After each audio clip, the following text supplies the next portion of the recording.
We all know Stampy Cat and his lovely world, bringing endless joy and memories to many boys and girls. But what he doesn't tell you is that there's so much more.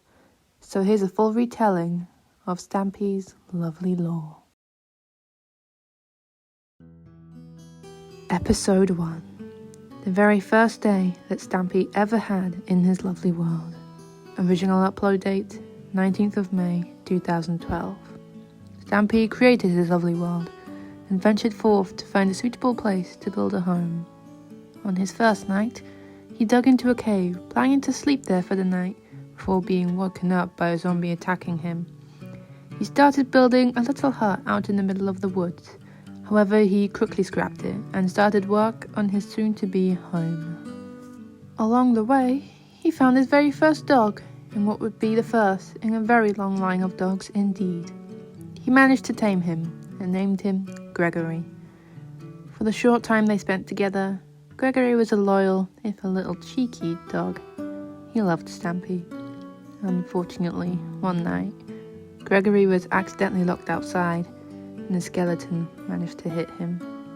The following morning, Stampy buried his grave and planted a tree to remember him forever. Stampy wasn't alone in his lovely world, however. There were many others who hopped on and off to help him out. His earliest helper was Crimson Azoth, also often referred to as Craig. One day, while Stampy was hard at work, Craig built a heart in Stampy's back garden, soon to be named his love garden. And since then, every day, Stampy would add a new person to the love garden. Others helped Stampy on and off too, such as Breadstick and Epic Big C, also known as Chloe, as well as one such individual known as Hit the Target. On his first day, signs were already showing of ulterior motives. Away from Stampy's house, he was starting to build a secret dog army. However, Stampy called him out, hurling wild accusations until the dogs were taken into custody. Speaking of dogs, many other dogs were found in the meantime, such as Stampy Goodnose, Snowy, Fluffy, Benton, Spring, Flippy, Duncan, Benji, Porky, Oreo, The Arbiter, Guilty Bark, Gregory Jr., Cedric, Arrow, Tika, and of course, Barnaby. However, most of them died just as soon as they came. Stampy Goodnose fell to his death after being pushed off of Stampy's lovely tower by Hit the Target. Snowy had fallen into the lava in the lava room. Porky fell down too far to Stampy's slime farm, and Guilty Bark was locked out to fight more zombies than he could handle. Episode 27. Stampy had had many skins in his time, but eventually he found a cat skin, and he liked it enough that he stuck with it. And yes, it is the very skin he still walks around in today. Thus birthed the phrase, Stampy Cat. Stampy created a golf course far away from his house, and soon built a giant sign in front of it, starting Stampy's Funland, a theme park that would only continue to grow day after day. He sat Gregory Jr. down at the golf course as an obstacle, and to this day, Gregory Jr. still lives in the Funland, playing games and having fun all by himself. He doesn't mind though. He likes being alone.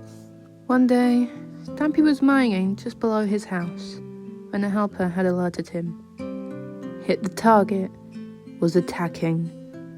He had built a huge castle on the top of a hill by Stampy's house and was firing at him.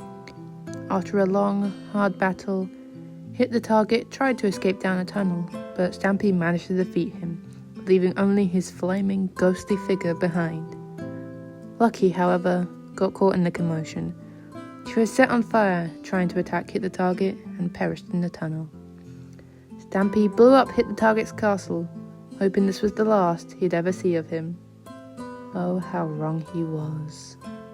Stampy felt betrayed by one of his older helpers, but he soon got over it, deciding he'd rather move on from the incident than linger on it. Hit the Target, however, never forgot that first attack and his loss of it. He was situated in the dark, hellish realm of the nether for as long as he remained dead. The small flame of revenge inside him was growing stronger. He wanted Stampy's lovely world for himself, with an evil dog army. He plotted and waited for the day he would re-emerge to get what he came for. Revenge. While Stampy was building his boat, the SS Stampy, Longbow, another helper of Stampy's, walked the plank and was marooned on an island in the ocean until a few episodes later, when Stampy found and forgave him. Meanwhile, a friendly bear showed up to help Stampy build his roller coaster. He went by the name of El Philly and soon became the most common helper of them all, staying by Stampy's side for a long time. There were others who made their first appearance during this time too, such as Ballistic Squid, codenamed Squid Nugget, Ank 55, among others. One day, Stampy had taken a day off to wander through his world and spotted a stray dog in the ocean. He rescued her, tamed her, and briefly named her Misty, but was quickly renamed to Aqua. He also misgendered her a lot, which she really didn't appreciate. Meanwhile, Hit the Target was haunting him with ghostly spirits that would pop up every now and then. All his fans went on the ghost hunt to try and catch him whenever they could. One particular event was when Hit the Target invaded Stampy's dream. It was only about cake on the floor until he jumped in. Stampy awoke from that dream, horrified at what he saw, wondering if Hit the Target had somehow survived the attack, or was haunting him in many different ways. He remained paranoid for a while. One day, Stampy ventured into the dreaded nether to gather some nether wart for a farm, and he encountered Hit the Target in the flesh for the first time in forever. He said to Stampy that he was trying to save his dogs. Under Stampy's care, they seemed to keep dying over and over. Stampy listened to him. He trusted him, and after a bite of cake, Hit the Target suggested how they could bring him back. By killing him in the nether, would somehow revive him back into the open world.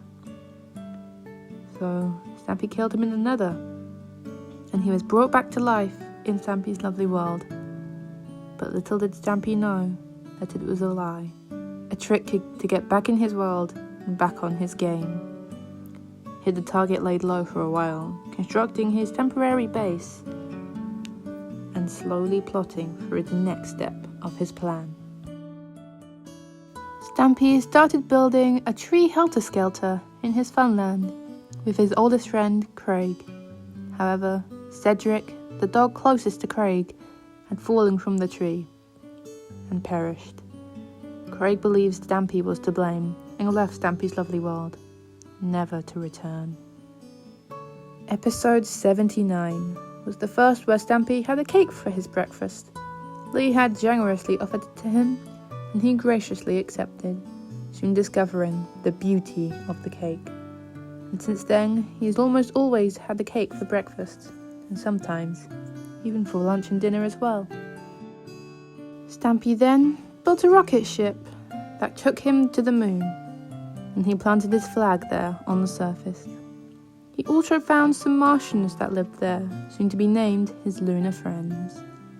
Stampy left the moon, but not without the lunar friends taking a ride on his rocket ship, where they would remain in hiding on his world for a long time.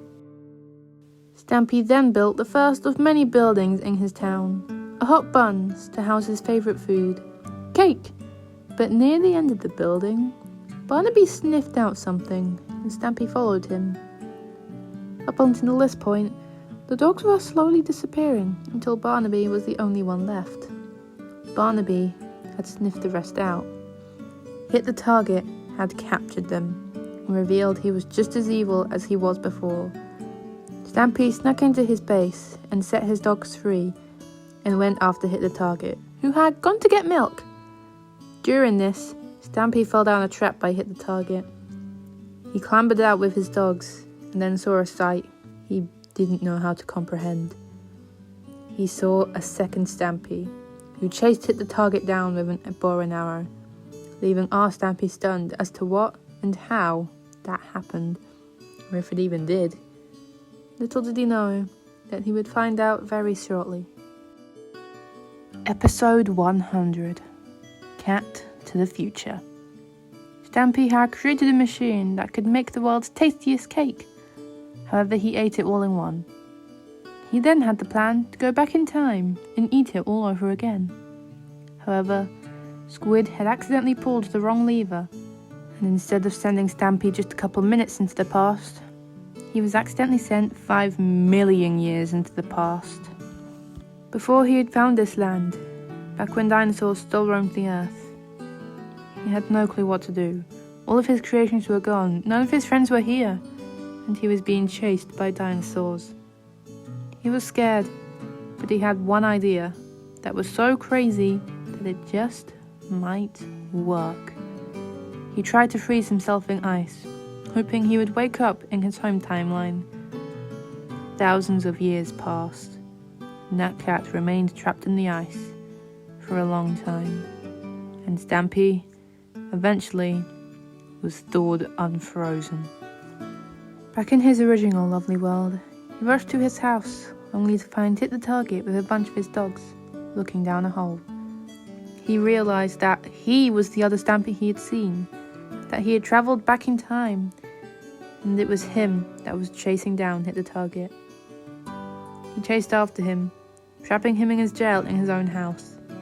However, when his back was turned, Hit the Target managed to escape, a feat he would be able to do many times in the future.